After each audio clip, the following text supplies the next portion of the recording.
Israel और Hamas के लड़ाकों की भीषण जंग जेनिन फ्रंट पर चल रही है। इजराइल ने हमास के जेनिन चीफ को 1000 राउंड फायर करके भून डाला है। हमास के कमांडर वासिम हाजम का खात्मा ऐसे भयानक हमले में किया गया है जिससे पूरा जेनिन दहल उठा है। लेकिन इजराइल फोर्सेस का ऑपरेशन जेनिन अब भी जारी है। तो क्या जेनिन की सुरंग में याह्या सिनवार छिपा बैठा है? नेतन्याहू को जेनिन से किस बड़ी खबर का इंतजार है? स्पेशल रिपोर्ट में देखिए। 6 महीने की तलाश, 6 सेकंड में गेम ओवर।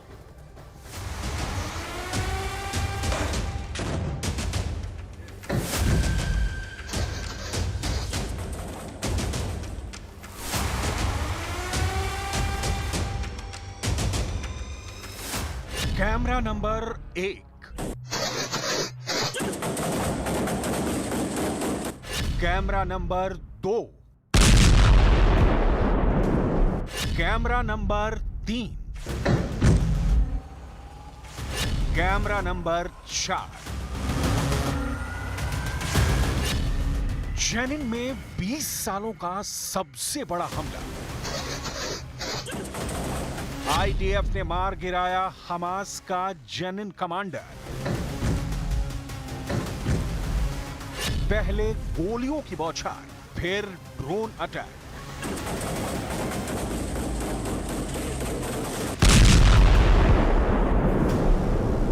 इजरायल के अंडरकवर एजेंट पोजीशन ले चुके थे। इजरायल का ड्रोन पोजीशन ले चुका था, बस टारगेट की पहचान होनी थी।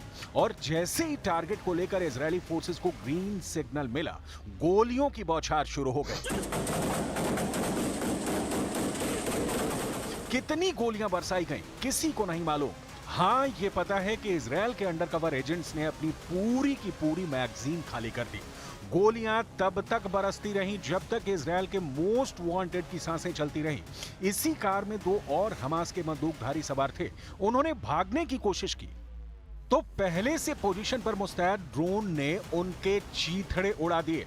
इस कार में इजरायल का मोस्ट वांटेड हमास का जेनिन कमांडर वासिम हाजम बैठा हुआ था। महीनों से इजरायल की फोर्स इसकी तलाश में थी, लेकिन यह आईडीएफ के साथ लुका छुपी का खेल खेल रहा था। लेकिन जैसे इसकी सटीक लोकेशन की जानकारी आईडीएफ को लगी तो आईडीएफ ने वासिम हाजम के खात्मे का ऑपरेशन लॉन्च कर दिया। पुलिस के मुताबिक वासिम हाजम जेनिन में हमास का प्रमुख था और फिलिस्तीनी इलाकों में लगातार आईडीएफ के खिलाफ बम बारूद से हमला कर रहा था। आईडीएफ ने वासिम के खात्मे के बाद उसकी गाड़ी की तलाशी ली, जिसमें हथियार, विस्फोटक और बड़ी मात्रा में कैश पाया गया है। एक्सपर्ट्स के मुताबिक इजरायल की तरफ से जेनिन में किया गया ये पिछले 20 सालों में बहुत बड़ा हमला है। इजरायली फोर्सेस जेनिन के हर इलाके को खंगाल रही हैं। अब इस वीडियो को देखिए। ये वीडियो इजरायल की सेना ने ही जारी किया है। वीडियो 31 अगस्त का है। इजरायली फोर्सेस जेनिन में सर्च ऑपरेशन चला रही हैं। इजरायली फोर्सेस को जहां भी आतंकियों के होने की खबर मिल रही है वहां जा रही हैं और उनका खात्मा कर रही हैं। वेस्ट बैंक के जेनिन और तुलकर्म के साथ साथ जॉर्डन घाटी में इजरायली सेना पूरी तरह से एक्टिव है। आईडीएफ बख्तरबंद वाहनों, ड्रोन, हेलीकॉप्टरों और सैकड़ों सैनिकों के साथ जेनिन में ऑपरेशन कर रही है। अब इस गाड़ी की हालत देखिए। इस कार में विस्फोटक भरा हुआ था। दावा है कि कार में सुसाइड बॉम्बर्स थे, लेकिन इससे पहले कि कार सवार लड़ाके अपने मंसूबों में कामयाब हो पाते, आईडीएफ ने इसे दुनिया से ही विदा कर दिया।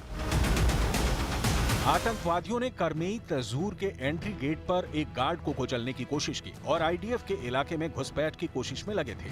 तभी घटनास्थल पर पहुंचे सैनिकों ने एक हमलावर को मार गिराया, जिसने उन पर गोलियां चलाई थी और सर्च ऑपरेशन लॉन्च कर दिया है। इजरायली सेना ने यह भी कहा कि एक दूसरी घटना में कार में आग लग गई और गैस स्टेशन में विस्फोट हो गया। हमला नाकाम होने के बाद हमास ने भी एक बयान जारी किया और मारे गए आतंकियों की तारीफ की और इसे वीरतापूर्ण ऑपरेशन करार दिया।